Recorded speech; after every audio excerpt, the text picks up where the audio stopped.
This is Talk of the Devils, the athletic show dedicated to Manchester United. Coming up today, Takeover Talk is back on the agenda. We dig deeper than the random tweet which seems to have started the debate all over again. The Manchester United fan survey has been sent out to talk about future ticketing issues, seat licensing, one of the issues on there. It's caused some controversy, so we'll get into that. And we'll also do a bit of an international roundup to find out what the Reds have been up to across the last couple of weeks as we begin the build-up to Anfield on Sunday. You might have noticed we're in slightly different surroundings.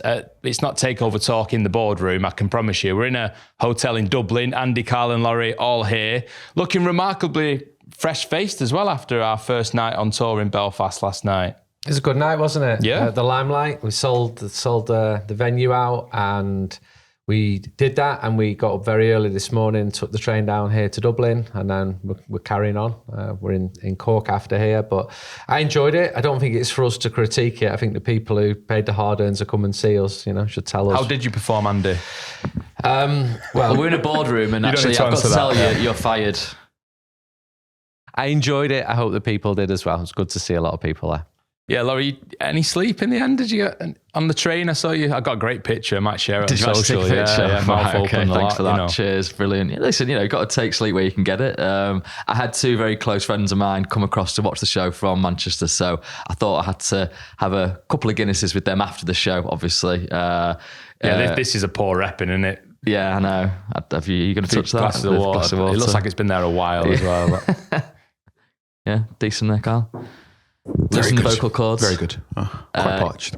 No, but I feel great. I feel fresh. We're talking about Manchester United. We're in Dublin. What a thing we're doing at the moment. Going away, being able to see people face to face in these shows, it's a real blessing. So I can never be tired when we've got this kind of thing going on. No, it's true. Thank you to everyone who was at Belfast last night. Thank you as well to those of you who are going to Dublin. There's still tickets left for Cork on Tuesday too. So if you're listening to this or you're seeing this before Tuesday and you're going to be in the Cork area, then have a look in the show description. There's some detail there on how to buy tickets. We did have quite a day though, Carl, yesterday, didn't we? Because it didn't exactly run to plan. Yes, it was a very, very foggy Sunday in Manchester. So a flight that was meant to take off at 12:30 took off at 4. After that, I think. Close to 5. Get on for 5. Yeah. I've read a lot of books. It's fine. We got there in the end. And yeah, thank you to everyone who came to Limelight. I hope you enjoyed the show. Don't forget the challenge I set you at the end. And yeah, it's great talking about United. It is good. I mean, considering there was a few laughs and there was some positive moments, which was good. We need to apologise to Paul, though, unfortunately. He said, long story short, his car is out of action. The good news is that he could drink pints. The bad news was that the last train back to Derry was at 9:45 and we had to make the show half an hour later. So I'm not sure we finished until after 10 o'clock. So I had no idea where you ended up at the end of the night, Paul, but my apologies for it all overrunning a little bit. But it was good mood.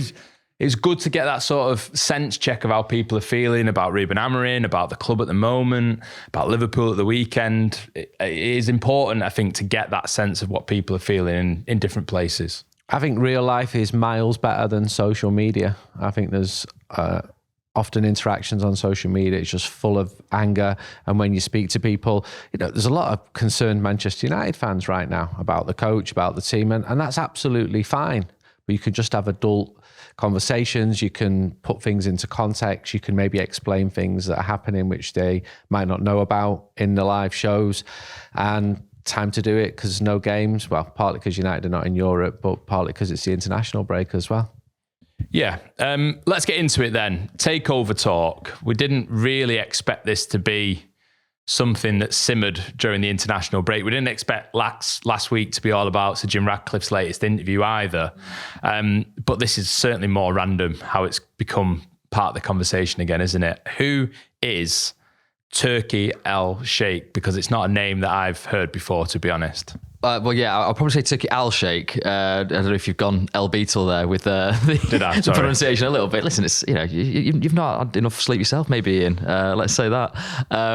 But yeah, he's a Saudi government official who is very much involved in the sporting side of things over in Saudi Arabia. Riyadh season is their big sort of showpiece occasion, which kind of runs from October to March, and a lot of boxing. So you'll often see him at fight promotions. The Canelo v Crawford fight that just happened was promotion basically that he was engineering, and many more fights as well. So he is a Manchester United fan, and he has tweeted about the investment coming into the club that he says is at advanced negotiations. United is now in an advanced stage of finalising a deal to sell to a new investor. I hope they're better than the previous owners. That was the tweet. Yeah, I mean, that started it. We've seen stuff like this before, haven't we? I remember there was a Saudi official, I think on LinkedIn years ago, that said that the takeover's done basically to Saudi Arabia, and that was at a time when Richard Arnold, the chief executive, was over there actually to, I think, finalise a sponsorship deal, really. But you never know what kind of talks happen in those circumstances. That ended up not being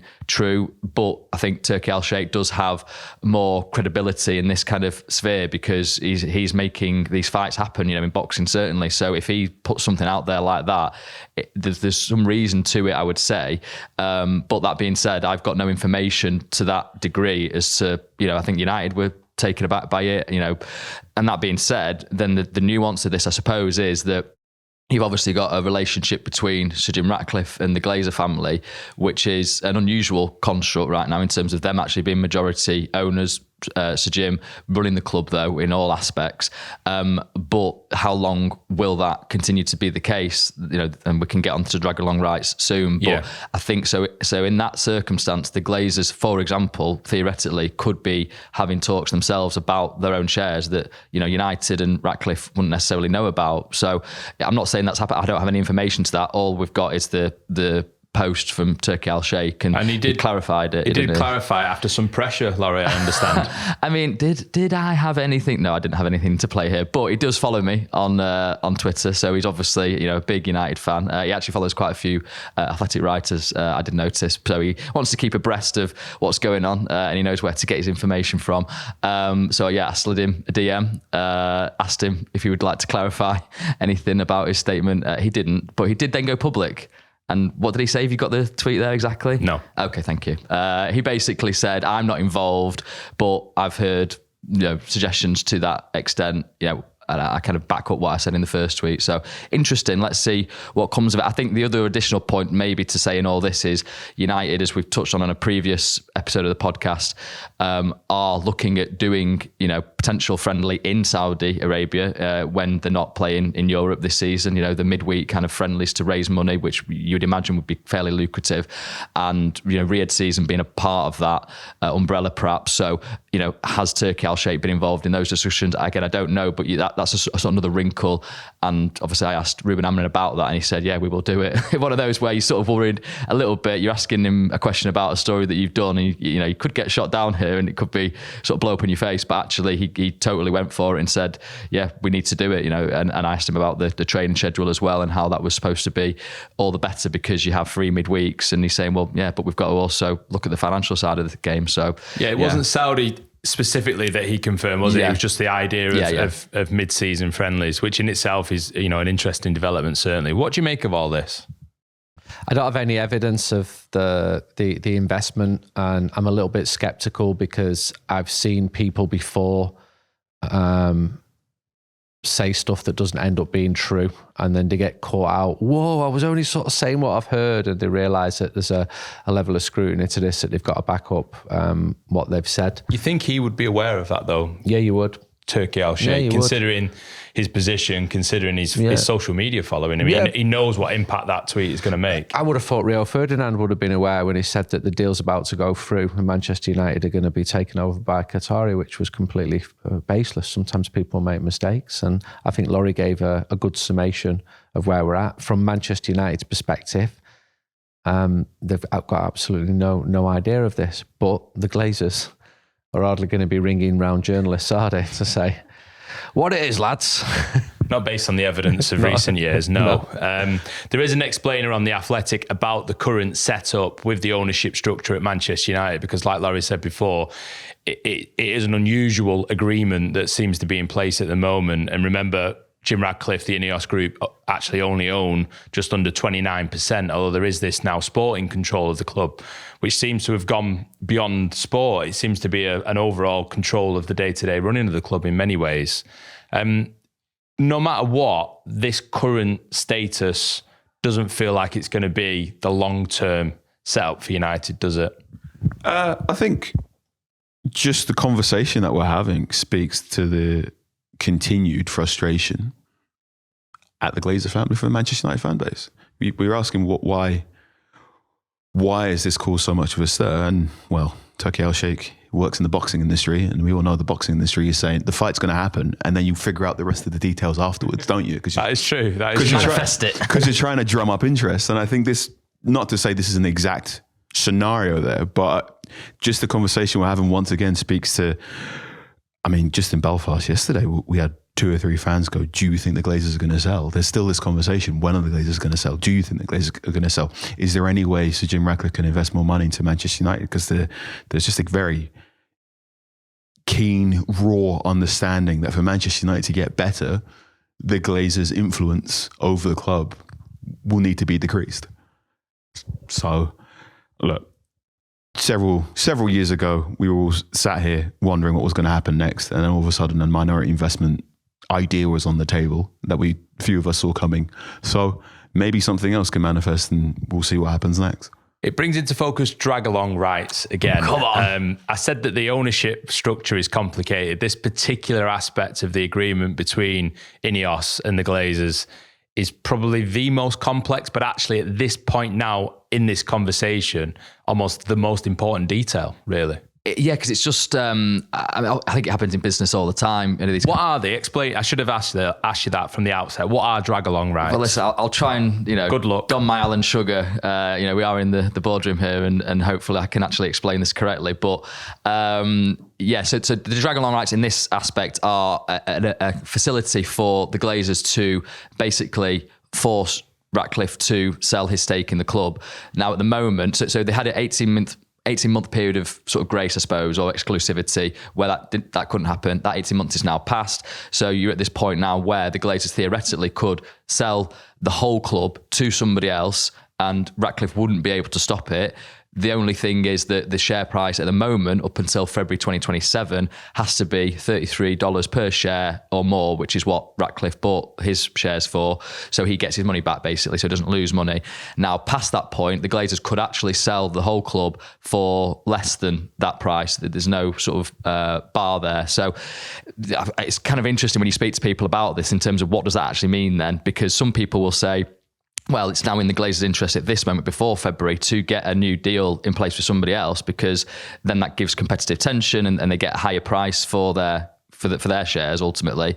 But also after that point, why would anybody actually want to buy a club now? Because they've got this, automatic minimum there. So why wouldn't they just wait until February 2027? So maybe all this kind of chatter, is it because the Glazers want to, I don't know, I'm kind of theorising here, but there's a world where they could be wanting to get a little bit of interest around it to kind of create something going before that deadline that then they might not be able to get the same kind of price. So I think it's a fascinating dynamic. And ultimately, though, Ratcliffe is he the most credible buyer, really? Because, we had the whole process before this point and it came down to him and Qatar, or, representatives from Qatar, Sheikh Jassim. According to the SEC filing, that consortium never provided proof of funds, which is why they had to go for Ratcliffe. But then he wasn't able to, or it came down to not wanting to actually go for the whole club. I know he initially did, but he didn't want to buy the Class A shares, which are not as valuable as the Class B shares. And I'm getting a bit into a labyrinthine maze here. But so I suppose it comes down to who would actually have the funds to buy United. And so that's why you go to the Middle East and you look at those kind of places. Does Ratcliffe have the resources to actually then follow through, and can he buy the whole club. I don't know. It's a really fascinating point. To Carl's, to some of the listeners and audience members that were asking about, could Ratcliffe put more money in? So he put in $300 million of his own money, which obviously 50 million went to Carrington, for example. A lot of that was actually to help with the COVID losses that United suffered during the pandemic, and he had to do that as part of the deal. And now, if he actually even wanted to put money in, I don't think he'd be able to, because that would then divest the shareholding that the Glazers had. I don't think they would allow that to happen. So it's a bit of a bind, really, and that's why I think people justifiably get emotional about this, because you've had years of the Glazer ownership putting debt onto the club, and now here we are still in this position where they've made a load of money from the sale, and they're still in control, and they're still even having mechanisms in place to get what they want. So it's a bit of a stranglehold, really. Yeah, okay. I mean, this won't be the last time we talk about this. There's no question about that. And there's obviously that article on The Athletic as well. If you want to go and have a look at that, there's lots of intricate detail about exactly how this is all working and how it could play out in the future, who might be interested in buying Manchester United.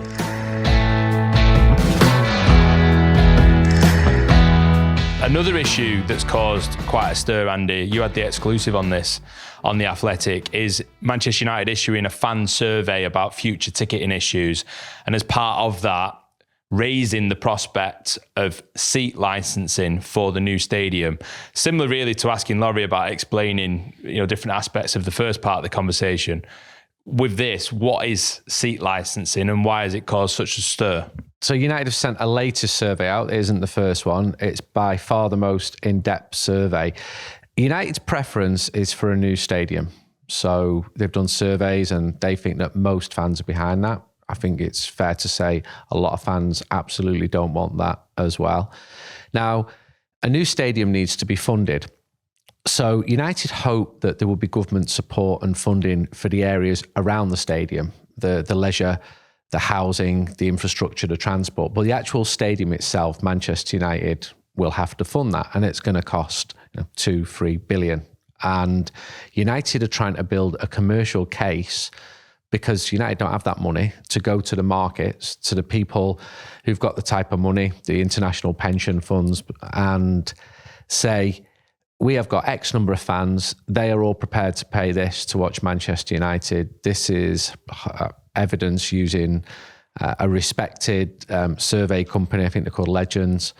And that's why they've gone with these very detailed questions to fans. And some fans, not surprisingly, are quite affronted to be asked, how much do you earn? How much are you prepared to pay for the ticket? So the headline out of this was personal seat licenses. This is where you pay a substantial amount of money, probably, and no amount has been set, to have control of your seat. So there are similarities at Twickenham for the rugby, Wimbledon for the tennis, not quite a debenture. And my understanding is these would be aimed more at the premium seating. So the general admission seats, I think the club have got an understanding. You cannot start hammering people who sit in what's likely to be a new Stretford end for the match tickets. In fact, I'm even told tickets could become cheaper in a new Stretford end. But clearly United have got to get a substantial amount of money. And with 100,000 seats, it would offer more opportunities for more season ticket holders, more general admission, but clearly more premium seating. So you saw at Wembley, that whole club Wembley, that middle ring is all premium seating. Fans are nervous because they think, how much is my season ticket going to go up by? And I agree with that nervousness. Well, they're nervous about losing their actual seat as well if they can't afford to pay a seat licensing fee. So the following day, so we broke the story on Thursday, and on Friday, I wrote a story saying that United cannot price out match-going supporters. And I believe very strongly in that. And I outlined my multiple reasons for that. Yes, I know the club have got to get money. Stadium's not going to build itself. But your rank and file supporters in a working class city like Manchester should not be priced out of watching Manchester United. The whole experience would change. The Stretford end, for example, has been one of the best things about watching United this season, with all the flags in the TRA. And you could easily charge more for the tickets there. But as we've seen in the main stand, you get a completely different demographic of people.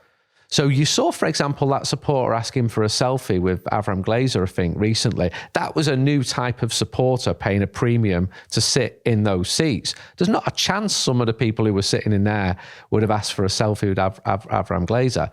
But I don't have a problem with exec seats subsidising the cheaper seats. Already, Old Trafford has got around 9,000 executive seats. Manchester United was a forerunner in this, building executive boxes for the 1966 World Cup. There's always been a business class in Manchester who are proud to pay a premium, who like the bells and whistles attached to their seats. I don't have a massive issue with that. I'm a realist. I know that with an extra capacity, there's going to be more of that, but you should protect your general admission seats because once again, Manchester is a working class city. And the fans who go every week, they bring the noise, they bring the fan culture. And I think the temptation is always to charge more for one-off visitors, for tourists. And I think there's got to be a very delicate balance. I don't think seat licenses is a good idea for normal supporters who will quite rightly say, well, I've already bought my season ticket. Why do I need to buy it again? And I will always fight that corner. I've done this for 35 years. Yeah, when you spoke to Sir Jim Ratcliffe for United We Stand, he acknowledged it was an emotive issue, that they were his words. And he also said that he felt the club needed to find balance with the ticket costs. It is seat licence in a way of them balancing, charging people who can pay a premium to sit in executive seats to then enable the fact that they are able to charge less, potentially, for some of the general admission seats. Yeah, it's 32 quid to sit in the lower tier of the Stretford End, and I do not think that is a bad price, okay? It's £27.50 to watch Hereford in the 6th tier, all right? So there's not many of those £32 seats. And the idea of subsidising general admission seats, I don't have an issue with that. There are people who can afford to pay a lot more if you want, a padded seat and sprouts or wine or whatever you get with you when you sit in these posh seats. And clearly they're going to be the premium seats in the best area. The benchmark of cheese and coffee at half time. Yeah, cheese and coffee and all that. And, free match programme and, sophisticated pairings such as cheese and coffee. Roy Keane said it. He called it the prawn sandwich brigade. It stuck because it hit the nail on the head. Yeah. To be fair, there are a lot of people in Manchester who've done well, who sit in those executive lounges, who do not see themselves as prawn sandwich eaters, for example. They're people who can afford, and I don't have a problem with that because I know loads of them and I respect them as long-term Manchester United. I think there can be a place for both, can't there? That's the point. Yeah? If you've got another 26,000 seats, that does give you the opportunity. If it's done but you smartly, don't want 26,000 more executive seats, do you? Absolutely not. You don't wreck the culture. You don't wreck the atmosphere. You've just got to be really mindful of that. And I had a very frank exchange with Sir Jim Ratcliffe about this, and we agreed on some stuff and disagreed on others. But his quote about acknowledging the community, the fact Manchester United are from Manchester, I think that is fair enough. They'd be very, very stupid to start charging silly money for general admission seats. Andy, so yes, and I've read your interview with Sir Jim, and I thought it was brilliant. And he did mention placing the ticket pricing of Manchester United within the context of Manchester, but he also kept bringing up Fulham and this idea. I kept disagreeing with him on that. So tell me more. Well, I said that the economy of West London, and Fulham's a very wealthy area, notwithstanding a few social housing estates in Hammersmith, but we're not going to go down that line, is very different to Manchester. When they finally finished that Riverside stand at Fulham, they're charging £5 bars of gold just to go and sit in there and watch a match. And have a swim. And do whatever you want to do, look at boats on the river and all that sort of stuff. Sounds appealing, doesn't it? The boat bit. Yeah. Not at that price. I just meant his obsession with such things. Sorry. Man United's argument is we actually have to compete with the London clubs as well. But Manchester United are far bigger than those clubs. But you see the trend. The stadium is, but Arsenal are looking to go bigger again. Because the Glazers have stalled, and this is on them, with Old Trafford and not expanded Old Trafford because it's come a little bit tired. In that time, Liverpool have gone from 44 to 61. City have going up to 61. Newcastle United are going bigger. Tottenham 61. Arsenal want to go above 70 now. Aston Villa are going above 50. And Old Trafford's capacity has stayed at 74,000, 75 for a long, long time. They've played catch up. And if you're not careful, they're going to go past Manchester United. Manchester United are bigger than any of these clubs. It should be a 100,000 capacity stadium. Or expand Old Trafford. I've got no problem with that. The demand is there. But the Glazers have let it slide. Now, if you get extra capacity, clearly a certain percentage is going to be exec seats, fine. But make sure you look after your rank and file. Does the seat licenses, though, it just feels like a tax on fans. It Well, just it feels is a like another tax. way of It getting is. money from fans. It's the when they're modern paying for a seat, capitalist season trend where you're ticket. not necessarily paying for a product, but you're paying first for access to a product. Paying Yeah. for privilege. Yeah, you're paying for Yeah. privilege to a product that already existed. And say they raise ticket prices and that they're locked into these seat licenses, you have to basically buy the season ticket, whatever they put it up to. Otherwise, you I don't know, aren't you in breach of contract or something? Yeah, And it's like it's probably a ticket equivalent of drag along likes, right? there we go, exactly. We're back whatever here, it aren't is. we? But I just think that it just feels like if you really want to do something, they want to raise money for a stadium, right? That's Yeah. what they're trying to do Yeah. with this kind of idea. This isn't going to happen at Old Trafford, though, is it? Well, Old Trafford, or is it? No, because the club want a new stadium. But they wouldn't do it to fund the new stadium before that new stadium Oh is yeah, built. I mean they've got to show a compelling commercial case to get the money to build the new stadium. So they could do seat licensing at the current stadium. Not my understanding. Okay. Nor is my understanding that's an important that it's point. going to be for non-premium seats. So before people start getting too nervous, the club would be very stupid to do that. I think they should use it as an opportunity, get more young fans in, make it even cheaper in some of those areas, because the average age of the fan base is increasing, worryingly so. What about though if they said we want to raise some money, we'll give out some shares to raise money? They're To never gonna- fans? Yeah, they're never going to do it, are they? No, but they should do. That's what I mean. It'd be fantastic. Yeah. The fans would find a few quid then to have some equity in the club, Yeah. to have a genuine shareholding in the club. And they still wouldn't have the overall say, would they? I mean, that would still be it's millions and millions and Get millions into of the Class pounds. Bs and As But again, there we can't go. we? Yeah. Well, it was actually, I forgot to mention in the first bit, but there was an exco last week in Switzerland. So you've got the Glazers and you've got Ratcliffe sort of Yeah, around fans wouldn't be attending the same that, the table. minor shareholders, would they? Yeah. I would have loved to have been a fly on the wall, as Turkey Al Sheikh's sort of tweet drops and it's like, oh, have Seen you got this? something to tell us? But I also wonder as well with the stadium that's been projected, how they're going to fund that. We're still not really actually clear on that. And is that a way of boosting the overall kind of price of the club? If you've got this stadium to come, actually the value of what we're asking you to invest in is bigger. But yeah, in terms of the seat licenses, it makes me feel so cold. This kind of It does. another way to make fans pay for something. It's not United fans' fault that the Glazers plunged the club into debt. United fans have done nothing wrong here. But you are right, if it all does get built and you're getting 100,000 every week, it does become even more attractive. But it could be a good opportunity in terms of that part of Manchester. We've discussed it needs housing, leisure facilities, but do not on your own doorstep. Okay, well, that seems an appropriate place to leave that conversation. But it is important to have your say. So go and have a look at that fan survey. Let the club know exactly how you feel about the ticketing issues and everything else, obviously, that's part of that survey as well. We're going to talk about some of the international players and how they've been getting on the last couple of weeks. But before we do that, the women's team are going great guns in the WSL. The latest result, a 4-1 win at Everton in their first ever game for the women's side at Hill Dickinson Stadium. Jess Park changing the game in the second half. They're up to third, still 2 points off Chelsea. They've got Atletico in the week, the first away game in the Champions League to look forward to. Again, all positive stuff. Very healthy goal difference too. One small benefit of our playing All right, delay. Andy, noticing there. Not talked about goal difference so far this season. It's an important note. Plus 13 at a glance. Sorry if I got that one wrong. But one advantage of the plane being delayed is that I got to watch some of the highlights on my phone throughout the day. The first half for United was a really weird one. They could have easily been 3-0 up, but went a goal down. But then just went through the gears in the second half. Jess Park came off the bench, played about 40 minutes, gets the third goal, owed to a deflection, and the fourth goal was just a very good goal.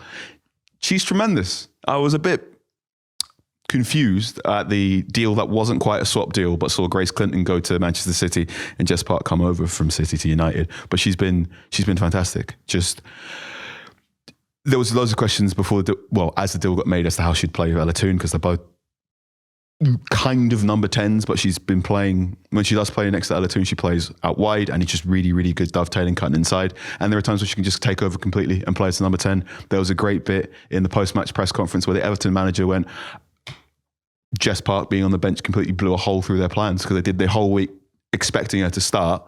They also know her very well because she was at Everton on loan a couple of seasons back. So when she was on the bench, the goalkeeper did what is sometimes referred to as a Mary Earps, and went down with an injury after 10 minutes, and it all sort of reconvened, had some arguments, went, okay, Jess Park's not here, here's what we're going to do next. And when Jess Park came on, couldn't stop her. She just glides. When she's in full flow, she glides with the ball. It's just a real beautiful sight to watch. And this is a good time for Man United women. The defence is just as resolute as ever, but I also think Skinner's done quite well to retinker the central midfield pivot there, and the new signings have just really built just a really good solid base. So Toon and Park and others can build from there. Melvin Mallard now I think has 5 goals, and when she was on loan I went, I'm not going to fall in love with you just because you're not supposed to fall in love with a loan player, and then the loan got made permanent, and now I can just she's just great.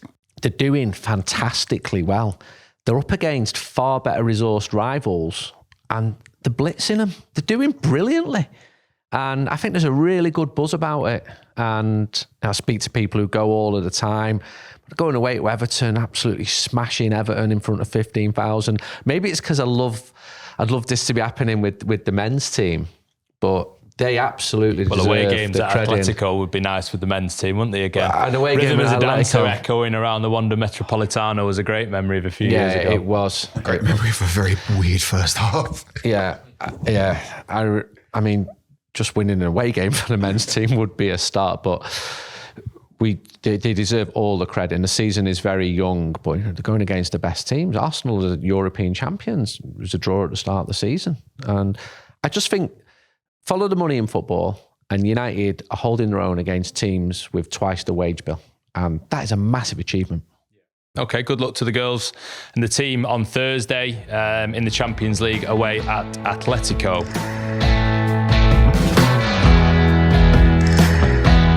Let's talk about some of the boys on international duty, the men on international duty. Aidan Heavens, maybe the one. It's been quiet, to be honest. I mean, I was having a good look across all the results, all the performances. They've not all happened yet. Some games taking place later on today, on Monday, on Tuesday as well. I think the first team for United who have not gone away on international duty have reconvened today, Monday, to begin the preparations for Anfield. Aidan Heavens, the one note, I think, he probably wouldn't have been expected to start at Anfield anyway, but he's picked up an injury for the England under-20s. But I mean, we're sort of like picking apart who's on the bench for Belgium because Lammens wasn't, who's on the bench for the Netherlands because De Ligt wasn't. Bruno Fernandes and Dalot started in a game for Portugal that they won. Ronaldo missed a penalty that Kelleher saved. Sure, Bruno Fernandes would have had an interesting conversation with him after the game about that. But quiet, really, to be honest. Yeah, were you telling me about a viral moment, though, for one player? Well, I think Cunha's probably learned a bit more about being a Manchester United player now. Yeah, so a pass that he made against Korea in a, I don't know what the end-up score was, but it was 4-0 at the time. I think it ended 4-0, yeah. Oh, I thought this was the fifth, was it not? No, it's the fourth. This was the fourth. It was a replay I was so. watching. Sorry, there you go. I've been too busy in the Thirsty Goat in Belfast to I need to shake off a few cobwebs. By the way, great pub in Belfast. There was a guy on his guitar, harmonica, banger after banger, including "Take Me Home." Oh, really? So obviously that got a rendition. Not bad for a last Sunday night. yeah. Exactly, Good. it's a perfect way to round it off.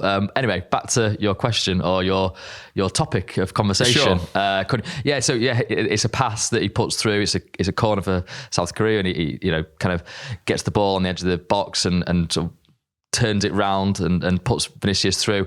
And because you described it to me as this kind of Well, it was a viral moment, viral assist. Yeah, it was a viral assist. I don't quite understand why. It's the sort of pass that Bruno Fernandes has often made when United want to break quickly. You can, because it's the international break. It's a very nice pass, but it's nothing. you can imagine him hitting that to over. Martial in 2019, and that sort of being the breakaway attack. But I would say some of those Lindelof passes. I don't know why it popped into mind, but Lindelof to Rashford he had a passes nice from that little era cross. were really good. Yeah, so in that sort of realm, and it's a pass where if Cunha was still, I'm just nicking what Ian said earlier. If Cunha was a Wolves player, perhaps it wouldn't have gone viral, but now he's a Manchester United player. There's just a lot of scrutiny there. To go back to your original point, I think what's interesting now is how many United players were in either the last World Cup squad or the last Euro squad of their teams and are now on the fringe. So, I mean... Some are not even getting in squads. I mean, I've talked about the ones who are struggling to get in the teams, even in the match day squads. But, Harry Maguire, Luke Shaw, Kobbie Mainoo, Mason Mount, just the English players, they're not in the England squad. You look at the Netherlands, so De Ligt and Koeman have always had a scratchy relationship, but Xerxes was in the Euro 2024 squad. He sort of has a little chat with Mainoo after that semi-final and then gets on a plane and then immediately books it to Manchester to get his medical. But now it's very unlikely. Well, He needs to be playing, doesn't He's got a real fight in his hands if he wants to make that World Cup But squad. even the ones who are playing are not getting in the national teams. It puts the thumb on the scale for 2 or 3 of these players that want to get to that World Cup squad now. Because if you are Xerxes, you're going, what's the best way for me to impress Ronald Koeman between now and...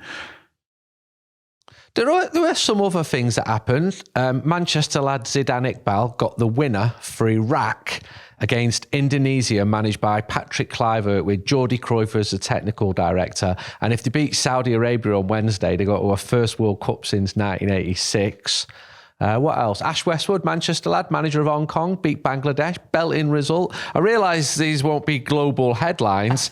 I want to go to Iraq to watch football. Maybe in that part of the world there'll be global headlines. Iraq qualifying for a World Cup is is a big deal. Have you been to Iraq before? No, what a go. Okay, this is you, isn't it? Yeah, it is We've me. got to make this happen. I know. I want to go.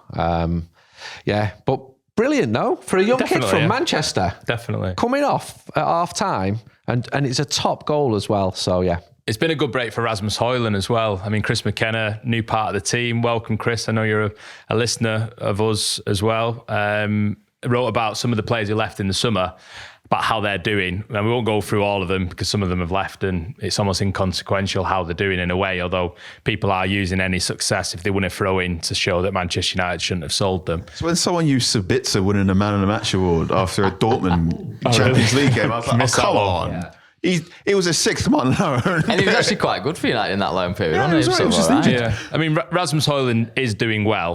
Patrick Dorgu also scored in the Denmark game, if you are still tracking current Manchester United players. Didn't one of them assist the other one as well? I think that's right, yeah. But 6 goals, 1 assist in his last 4 games for club and country. I mean, the good thing about this is that these type of performances, and similarly, I suppose, Marcus Rashford and how he's doing at Barcelona at the moment, just give that encouragement that these deals will become permanent next summer. Yeah. I think the Højlund one... Or could, at least. Yeah. Rashford may be more questionable. Yeah, Rashford's... I predict... I'm not basing this on anything other than just my own thoughts, but which I suppose is how all, humans pretty work. much. 2 more pints, please. By the way, I know listeners won't be able to sort of see this, but Andy, just to fire back at you here, you've been like a little kid on this chair. We've got these swivel chairs in the boardroom, and he keeps got a big smile on his face whilst he just circles backwards and forwards. Like. Do you know, when I started this trip, I did a night with Dennis Irwin in Cardiff the other day, and I got the bus from Bristol Airport to Cardiff, and I went upstairs and I sent my wife a picture, and my mum's like, "You've been excited about going on upstairs of buses since you were 4 years old. You've just not changed." And then I got to Bristol Temple Meads. I'm like, whoa, this is a brilliant train station. sit at the front of the top of the Yeah, bus? it's probably a good train station. What? Do you sit at the front when you go I up sat the top? at the front at the and you top. like look over the... And you it's a big peer window over the then, you edge. can see everything. And Can't I've you? got my phone out to see all the estates we're going past, and then I've got flight radar as well, just to see what's Literally, coming in. nice, wasn't it? You know a kid when they walk in a toy shop and they get lit up by like all the exciting, shiny, bright things? That was essentially Andy Mitten's face when he walked into the new train station at Belfast earlier and saw this huge illuminated timetable. The excitement that was illuminating your face. I've had a chat with a taxi driver who said it's not actually that well designed because there's no drop-off points for us, so you've got to kind of do a quick dash. But actually, just you reminded me of when you said flight radar there, when we were obviously uncertain about whether we were going to make it to Belfast or not. Andy's the only one who's coming from Cardiff, so he's there, he's fine. look at it. He was tracking us on flight radar. We did a little screen grab. As we landed, basically, we got a screenshot, didn't we, of Flight Radar 24, other apps are available, of our plane landing at the airport, just to make sure that we were on time, as well, late, but on the time that we said we'd be. Good. Never change, Andy Mitten. We love you for public it. transport. I met a Sudanese guy the other day telling me all about how I should go to Khartoum and stuff like that. I'm thinking, not just about watching Manchester United fail to win most weeks this, you know what I mean?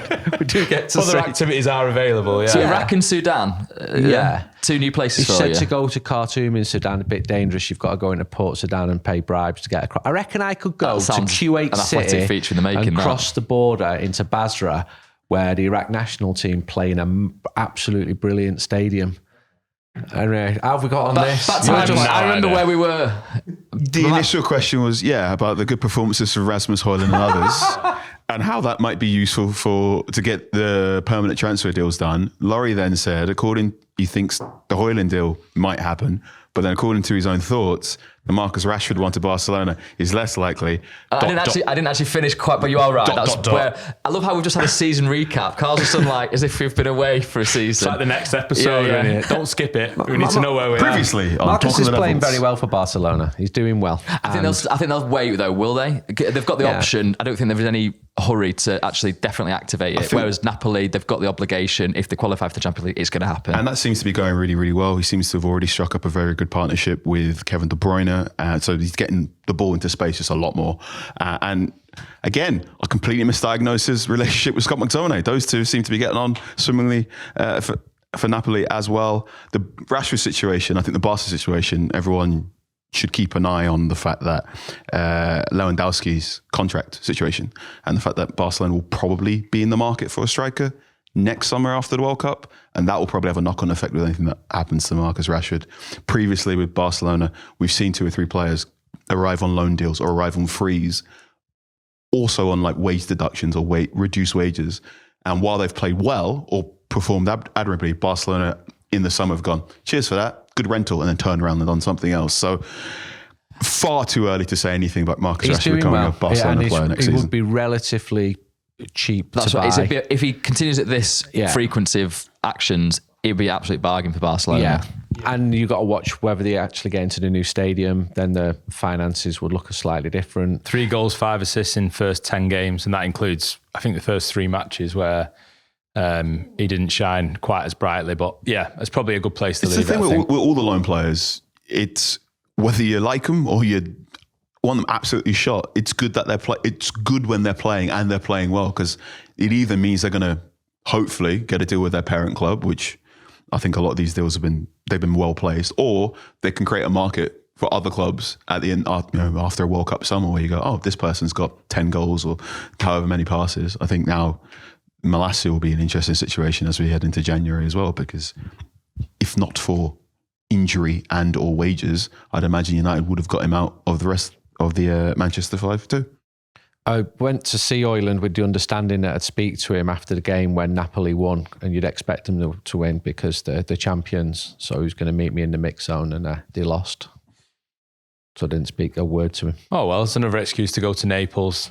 Not that you normally need one, Andy. Let's leave it there, though, because we're going to go and see what Dublin's got to offer this afternoon before the show tonight. But thank you for your company, as always. Laurie, Carl, Andy. I'm stuck with these 3 for another couple of days yet. Good to be me, isn't it? Thanks very much. See you again. Bye-bye.